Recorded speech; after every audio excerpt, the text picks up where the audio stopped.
Everyone welcome to numerology bites. ഇന്ന് നമുക്ക് alphabet ക്യൂയിലും ആറിലും നെയിം തുടങ്ങുന്നവരുടെ ക്യാരക്ടർ എന്താണെന്ന് നോക്കാം. ക്യൂ എന്ന ആൽഫബറ്റിൽ നെയിം തുടങ്ങുന്നവർ വളരെ പ്രിൻസിപ്പിൾസ് ലക്ഷ്യങ്ങളൊക്കെ ഉള്ള ലൈഫുള്ളവരാണ്.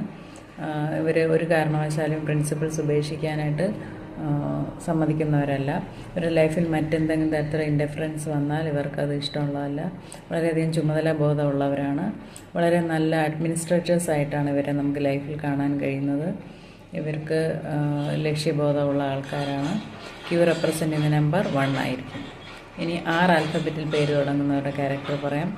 വളരെ സ്വീറ്റ് ലവിങ് നേച്ചറാണ്. എല്ലാവരുമായിട്ട് നല്ല ഫ്രണ്ട്ഷിപ്പ് മെയിൻറ്റെയിൻ ചെയ്യുന്നു.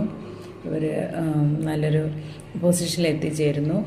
ജോബിൽ വളരെയധികം നല്ല കാര്യങ്ങളൊക്കെ ചെയ്തു തീർക്കാനുള്ള ഒരു കഴിവുള്ള ആൾക്കാരാണ്. എല്ലാവരുമായിട്ട് ഫ്രണ്ട്ഷിപ്പ് മെയിൻറ്റെയിൻ ചെയ്യാൻ വളരെയധികം താല്പര്യമുള്ളവരാണ്. ഇവരാർക്കും ഒരു ദോഷം ചെയ്യുകയില്ല. ലൈഫിൽ എപ്പോഴും സാറ്റിസ്ഫാക്ഷൻ അല്ലെങ്കിൽ ഹെൽത്ത്, വെൽത്ത്, ഹാപ്പിനെസ്സൊക്കെ കിട്ടുന്നതായിട്ട് കാണാം. പ്രായം കൂടുന്തോറും ഈ കഴിവുകൾ അവർക്ക് കിട്ടിക്കൊണ്ടേയിരിക്കുന്നു. റെപ്രസെൻ്റ് ചെയ്യുന്ന നമ്പർ 2 ആയിരിക്കും. അപ്പോൾ നിങ്ങൾക്ക് വീഡിയോ ഇഷ്ടപ്പെട്ടെന്ന് വിചാരിക്കുന്നു. വീഡിയോ ഇഷ്ടപ്പെട്ടെങ്കിൽ please like, share, comment, subscribe. Thank you. മറ്റൊരു വീഡിയോ ആയിട്ട് ഉടനെ കാണാം.